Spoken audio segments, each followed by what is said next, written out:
New York. The London fashion world didn't know quite what hit it when Alexander McQueen's disheveled models staggered down the runway at his 1995 Highland Rape show, their Scottish-inspired clothing ripped to expose breasts and nether regions. It was exactly the reaction that McQueen, then in his 20s and subsisting on unemployment checks, was seeking. "I don't want a show where you come out feeling like you've just had Sunday lunch," he said at the time. "I want you to come out either feeling repulsed or exhilarated." Designer Alexander McQueen tends to a model's garment in the documentary McQueen, 1996–98 AccuSoft Think, Alright, and Ray photo. McQueen would go on to provoke, repulse, inspire and exhilarate, often simultaneously, until he was 40, when he tragically took his life. How did a taxi driver's son from working-class London make the unlikely journey to the top of the fashion world, and what made him end it all?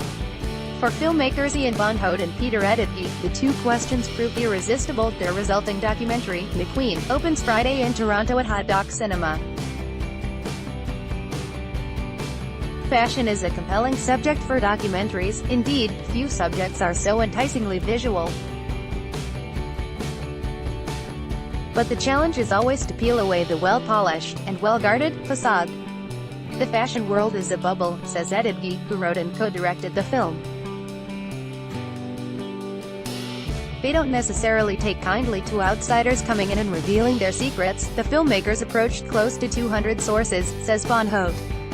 Finding footage was painstaking work, but they were fortunate to secure key parts of McQueen's most dramatic runway shows, along with some strikingly candid interviews with the designer, a rarity at fashion shows. Article continued below. He also found some valuable archival footage, including some private footage that McQueen and his associates captured for fun, trying out a new camera as they traveled to Paris for the designer's new, high-profile post at Givenchy in 1996, looking like grinning kids taking their parents' car for a spin. The filmmakers were also able to convince some key McQueen family members to speak, namely his older sister, Janet, and her son, Gary, a designer himself who worked for his uncle.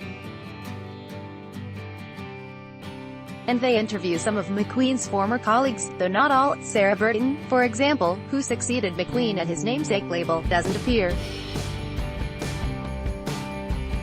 At the heart of the film, though, is McQueen's work, and the way his bracing talent reverberated through the fashion establishment. Watching now, one can almost feel the gasps in the audience as the designer places model Shalom Harlow on a revolving platform in a plain tulle dress in his show, No.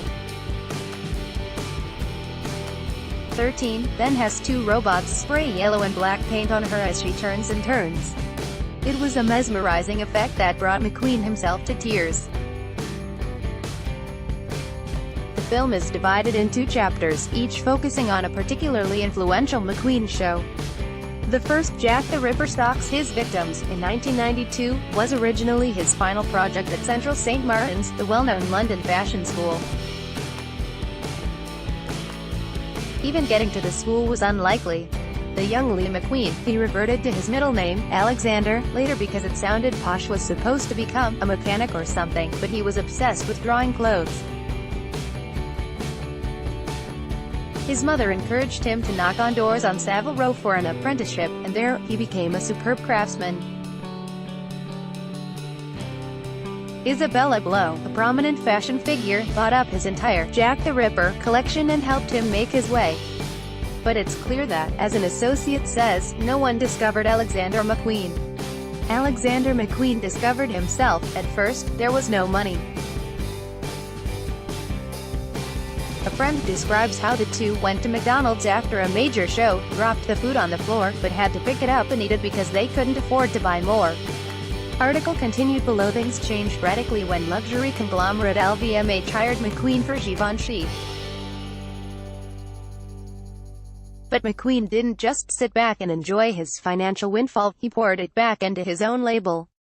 It was a time of enormous pressure. McQueen says in one interview that he produced an astounding 14 collections in a year. For a man often called the bad boy, or enfant terrible, of fashion, there was much else to learn about McQueen, the filmmakers say. Among the things that surprised them, his sheer technical craftsmanship, and a constantly developing business savvy. They were also struck by how McQueen's personality contrasted with the myth. He had this reputation for being abrasive punk, says Editge. But what we see in the archive is McQueen with friends, with his parents, even his beloved dogs, being very human and very tender at times. At the end of his life, 2 deaths devastated McQueen. Lo took her life in 2007, we see him at her funeral, looking destroyed. And in early 2010, McQueen's beloved mother died. Only days later, on the eve of her funeral, the designer killed himself. The filmmakers can only speculate why McQueen, who struggled with drug addiction, took his life. Fashion has come with a very unique set of pressures, says Editge.